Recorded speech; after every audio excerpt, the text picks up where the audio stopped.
Olá, estudantes do 7º ano! Nesse vídeo nós vamos falar sobre arte tridimensional na arte egípcia. Prof. Rutiné aqui com vocês e o Ézion, nosso intérprete aqui com a gente. Oi! Vamos juntos? Então vamos nessa. Objetivo da nossa aula, né? Conhecer, analisar, apreciar as formas tridimensionais presentes na arte no Egito, né? E levando em conta seu contexto histórico. Então, quando falamos em Egito, o que vem na sua mente? O que você lembra primeiro? Das pirâmides, né? Das múmias? O que será que vem primeiro na sua mente? Então, você já viu algum monumento no Antigo Egito? Já viu isso na aula de arte ou no filme? Bacana, né? Então, vamos continuar. Então, tridimensionalidade na arte egípcia. Então, antes de falarmos especificamente sobre a arte no Egito, né, antigo, vamos relembrar rapidamente o que são formas tridimensionais. Então, as formas tridimensionais, elas têm altura, largura e profundidade. Então, precisa desses 3 elementos para ser considerado uma arte tridimensional. Então, as representações artísticas tridimensionais são aquelas que apresentam a altura, né, a profundidade e a largura. As expressões mais representativas, né, principalmente a escultura e a arquitetura, mas também há representantes na pintura, graças à perspectiva e ao manuseio das sombras através da luz. Então a gente tem representações, né, da tridimensionalidade em outras linguagens artísticas também. Quando a gente fala, né, de tridimensional, a gente já lembra da escultura, arquitetura, mas a gente tem representações nos bonecos, no teatro de lambe-lambe, na dança, porque a dança utiliza do próprio corpo, né? O corpo é o suporte da dança, então ele é um suporte tridimensional. Então, em diversas linguagens artísticas, a gente tem o tridimensional presente. Então, arte tridimensional, aqui exemplo, né? A pirâmide do Egito e a esfinge, né? Então, observe um pouquinho essas obras. Então, 2 exemplos de arte tridimensional. Então, elas têm a altura, elas têm a largura e elas têm a profundidade. Então, a arte egípcia era uma forma de expressão que refletia diretamente a sociedade do período. Então, vamos conhecer e entender como era organizada essa sociedade. Então, como será que era essa sociedade? Como eles se organizavam, né? Então, a importância ali da figura do faraó, né? Ele que mandava, ele que decidia, ele que era representado nas obras, né? Então, estava sempre em evidência, em destaque, os deuses, né? Representado também com destaques. Então, as civilizações usavam a liderança, né, de alguém, uma pessoa, um grupo de pessoas para comandar o povo com regras diretas, né, e deveres também. Como a sociedade egípcia era extremamente religiosa, a pessoa maior, né, com maior poder nessa sociedade teria uma ligação divina maior que os restantes. E quem era essa pessoa, né? Essa pessoa era o faraó. Ele tinha ligação com os deuses, com o divino. Então, eles tinham muita preocupação religiosa. E o faraó era esse representante da religião ali no povo, né, egípcio. Então, segundo a mitologia egípcia, o deus Horus, né, havia governado o Egito por muito tempo. Só depois se estabeleceu o primeiro governo humano, no qual o monarca era um descendente direto de Horus. E a suposta linhagem divina tornava o faraó um ser sagrado no Egito, né? O Horus tem toda a ligação também com a vida após a morte, com o divino, né? Então tem toda essa questão da passagem também. E a vida após a morte para os egípcios era muito presente, tanto que eles faziam o quê? A mumificação, né? Preparavam esses corpos para quando retornassem do mundo dos mortos, né? Então, muito presente a questão da religião no Egito. A sociedade egípcia era caracterizada por ser completamente hierárquica, né? Em que a possibilidade da mobilidade social era quase nula. Então, observe aqui a pirâmide, né? Então, lá no topo, né, quem manda, que decide tudo é o faraó. Depois vem os nobres e sacerdotes. Depois, em terceiro lugar, ali os soldados, né? Depois os escribas, aqueles que anotavam. E os comerciantes, depois os artesãos, depois os camponeses e, por último, os escravos. Então, essa hierarquia era seguida rigidamente, né? Então, tinha essa ordem de quem mandava mais, né, estabelecida ali. E tudo quem tinha que obedecer, todos, quem? Ao faraó, porque ele era a representação, né, com o divino, ele estava mais próximo do divino. Então, atividade. Qual é a relação entre a sociedade egípcia e a religião? Então, pensa um pouquinho, né? Lembra aí um pouquinho do que a professora falou e vamos à atividade.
E aí, conseguiram fazer atividade? Muito bem!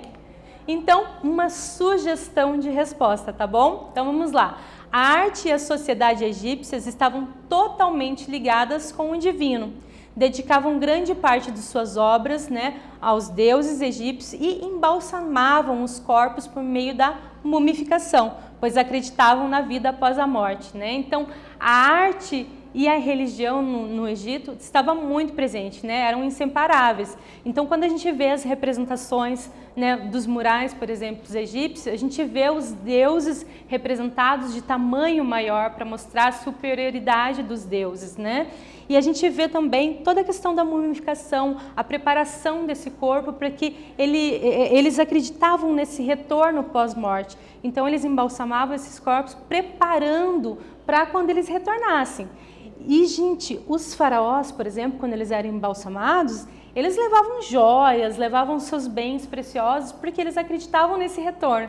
Então, levavam tudo com eles já, né? Então, as coisas que eles consideravam preciosas já eram separadas ali para serem levadas juntos, né? Com eles. Então, nesse retorno, ele já estava ali preparado, já vinha com as suas joias, com as coisas que eles achavam importantes também. Então, um elemento central na religião dos egípcios era a crença na continuidade da vida após a morte. Eles acreditavam que eles iam retornar, por isso a preocupação de preparar esse corpo para um possível retorno, né? Esse retorno pós-morte. Os egípcios acreditavam que a vida terrena era apenas uma etapa de uma jornada que continuaria e que, por isso, seria necessário levá-la da maneira mais justa possível. Então, tudo que você estava fazendo ali estava sendo analisado. Então, quanto mais certo, mais correto você levasse a sua postura, melhor seria o seu retorno pós-morte, né? Era isso que eles acreditavam. Então, você já ouviu falar em múmia? Sabe qual é a origem da múmia? E aí, já pensou sobre isso? Já pesquisou sobre isso? Então, a crença na vida pós-morte também explica a preocupação dos egípcios, né, com a conservação dos corpos, uma vez que a continuidade da vida estava condicionada à sua preservação na terra. Então, desse ponto de vista, é necessário que os corpos fossem cuidados, né? Por isso os egípcios mumificavam seus corpos. Então, as múmias vêm dessa mumificação, né? Nesse cuidado e preparo com esse corpo para o retorno, né, na vida pós-morte. A mumificação era realizada em um longo processo que se estendia, né, aproximadamente por 70 dias. O processo mais conhecido era restrito apenas para a nobreza egípcia, a única que tinha condições financeiras de pagar por ela, porque era um processo caro, demorado. Imagine 70 dias para fazer essa mumificação. Então, claro que só os nobres iam ter acesso a essa mumificação. No túmulo eram colocados alimentos e uma série de objetos, como joias e estátuas, né? Então, eles levavam o que eles consideravam importantes, joias, né? Alimentos, o que eles queriam ter nesse retorno da vida pós-morte. Então, para chegar já dessa vida pós-morte preparados, né? Então, essa era a crença deles. Então, agora com vocês, atividade 2. Indique alguns filmes ou animações que tenham como personagens múmias e se o papel delas está na história, tem alguma relação com a sua função original, né? Com essa relação de vida pós-morte, de cuidar do corpo, para um possível retorno, né, na vida. Então, quais filmes ou desenho, animações você lembra que tem a múmia, né, e que tem essa relação com o original ali do Egito, né, que era a preparação desse corpo após morte, enfim. E aí? Já pensou? Então pensa um pouquinho, daqui a pouco eu volto.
Pensaram aí? Foi difícil ou fácil essa? É?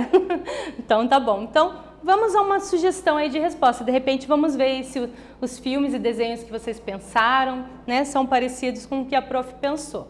Então, Thundercats, a múmia, né? Então, a relação com o sagrado, né, vida posterior à morte estão presentes. Então, tem essa relação com o sagrado no Thundercats e a múmia. Uma Noite no Museu, né, já traz a questão de uma forma mais cômica, né, mais uma brincadeira.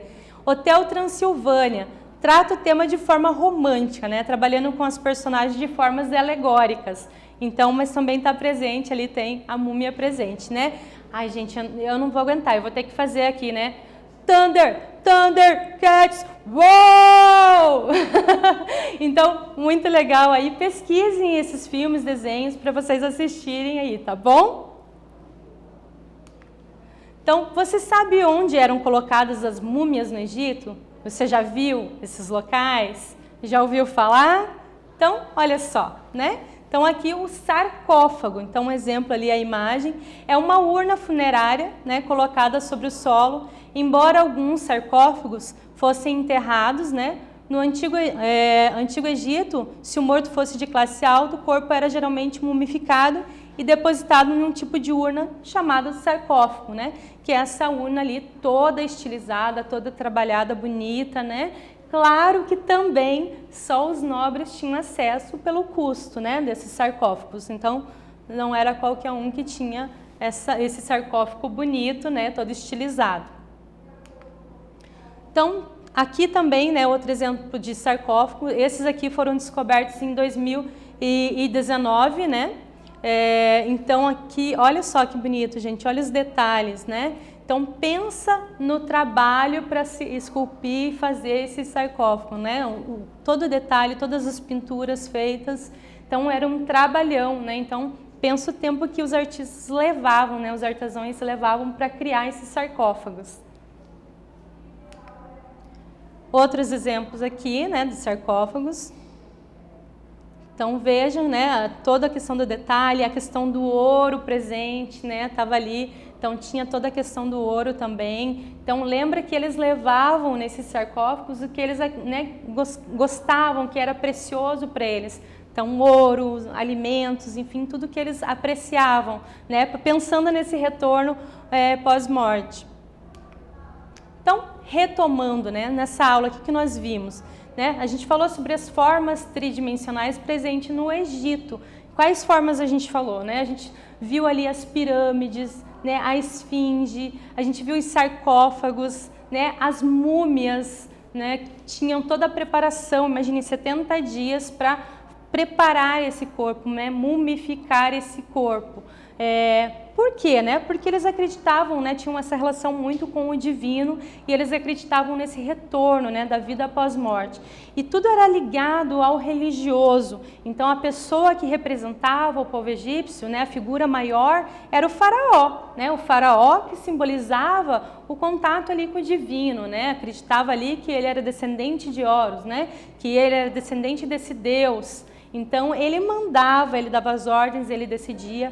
E, claro, eles tinham que ter toda uma postura ética também no seu comportamento. Eles acreditavam que tudo o que eles faziam na vida, né, toda a sua postura, que isso ia depois ter consequências, né? Porque já que a vida ia continuar pós-morte, então tinha essa consequência também. Então, a postura de viver também era uma forma ali pensar em não fazer mal para o outro, né? Toda essa postura ética também era muito importante para pensar em voltar livre, né? Enfim, voltar de forma tranquila, né? Sem ter nenhuma punição nesse retorno, tá bom? Aqui, aí, muito bem. Então, nesse vídeo nós falamos sobre as artes tridimensionais no Egito, né? Trouxemos toda a relação aí das pirâmides, esfinge, sarcófagos, múmias. Todas essas linguagens têm a tridimensionalidade, que envolve o quê? Envolve altura, largura e profundidade. Então, espero que vocês tenham gostado. Até breve!